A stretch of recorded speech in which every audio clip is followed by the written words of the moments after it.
স্কুলের রুমগুলো তালা দিয়ে বন্ধ করা, তাই বাধ্য হয়ে স্কুলের বারান্দায় চলল পঠন পাঠন। ঘটনাটি ঘটেছে বুধবার ফালাকাটার ডালিমপুর হেমন্তময়ী এসপি প্রাথমিক বিদ্যালয়। উল্লেখ্য, গত মঙ্গলবার ফালাকাটার ডালিমপুর হেমন্তময়ী এসপি প্রাথমিক বিদ্যালয়ে অভিভাবকরা এসে বিক্ষোভ দেখান। এই বিক্ষোভে সামিল হয়েছে স্থানীয় মানুষরাও। তাদের দাবি, এই বিদ্যালয়ের প্রধান শিক্ষিকা হিসেবে যোগ দিতে চলেছে শিক্ষিকা সাথী পাল। বিক্ষোভকারীরা সাথী পালকে এই বিদ্যালয়ে চাইছে না।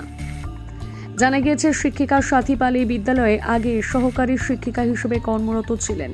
স্থানীয়দের অভিযোগ, সেই সময় স্কুলে পঠন পাঠন লাটে তুলে দিয়েছিলেন এই শিক্ষিকা। সেই কারণে এই শিক্ষিকাকে তারা আর এই বিদ্যালয়ে চাইছে না। এই ঘটনায় ক্ষুব্ধ অভিভাবকরা অনির্দিষ্টকালের জন্য স্কুলে তালা মেরে দেন। ঘটনায় ব্যাপক চাঞ্চল্য ছড়িয়েছে এলাকায়। আমরা এই স্যারকে স্কুল থেকে যেতে দেব না, আমরা ওই ম্যামকেও চাই না। কাকে চাও না? ওই সাথী ম্যামকে আমরা এই স্কুলে আসতে দেব না। বাইরে চাই না। কষ্ট হচ্ছে না, না হয়নি না। আচ্ছা, এই স্যারকে তোমরা চাও? হ্যাঁ। আর ওই সাথী ম্যাডামকে? ক্লাসে পড়ো? আমি 5 পল্লবী দেবনাথ। কেন?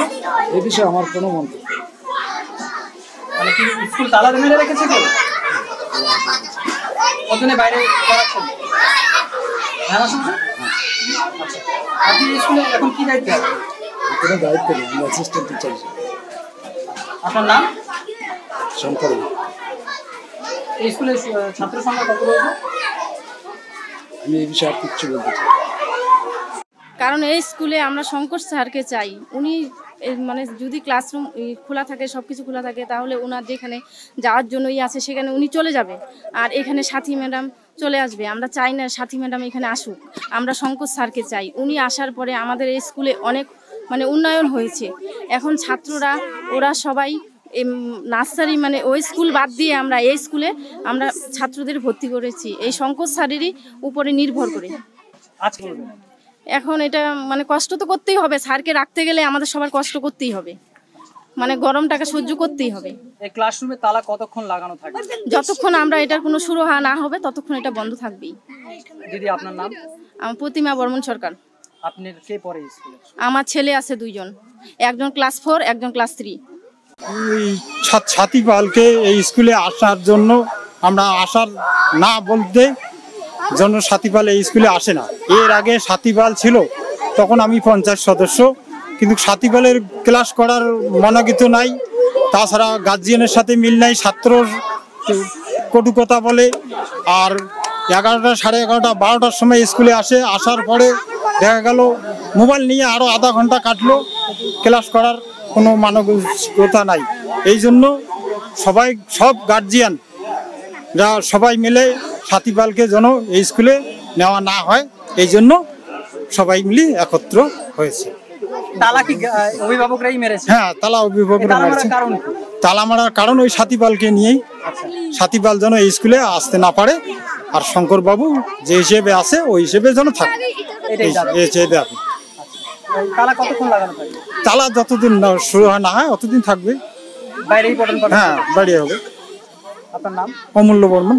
আপনি এলাকার পঞ্চায়েত? হ্যাঁ, পঞ্চায়েত সদস্য। আমরা এই স্কুলের যে ছাত্রছাত্রী আছে, আমরা সবাই গার্জিয়ানরা এখানে উপস্থিত হয়েছি আজকে।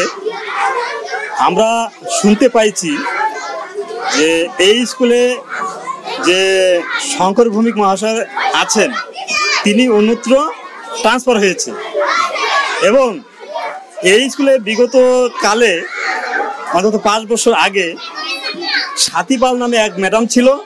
আমরা শুনতে পাচ্ছি ওই শিক্ষিকা, ওই বিতর্কিত শিক্ষিকা এই স্কুলে আবার আসছেন, যিনি এই স্কুলটাকে নষ্ট করে দিয়ে অন্য জায়গায় পাঠানো হয়েছে। আমরাই নানাভাবে এসআইকে জানিয়ে, অভিযোগ জানিয়ে এসআই তাকে অন্য জায়গায় বদলি করে দিয়েছেন।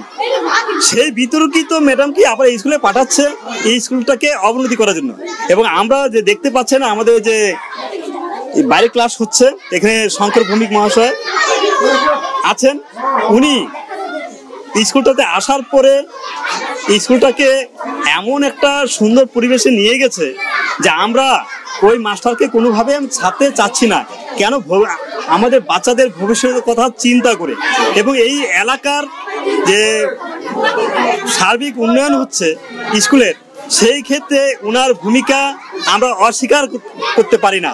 সেই জন্যই ওই মাস্টারকে যাতে এই স্কুলে রাখে এবং সাথী বিতর্কিত ম্যাডাম সাথী পালকে যাতে এই স্কুলে না পাঠায়, সেই জন্য আমরা DI, chairman, SI, BDO, panchayat সমিতির সভাপতি সবাইকে আমরা মাস প্রেজেন্ট করে অবগত করেছি, কিন্তু তাতেও কাজ হয়নি।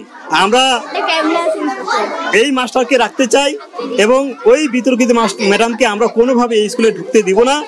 আমাদের দাবি যতক্ষণ পর্যন্ত না মানবে, আমরা অভিভাবকরা আমরা তালা দিয়ে রেখেছি, যাতে এসআই নিজে এটার একটা সুরাহা না করে, তাহলে আমাদের আন্দোলন চলবে। আপনার নাম? আমার নাম দীনেশ বণিক। আপনার অভিভাবক, আপনার কে পড়ে? আমার মেয়ে পড়ে স্কুল।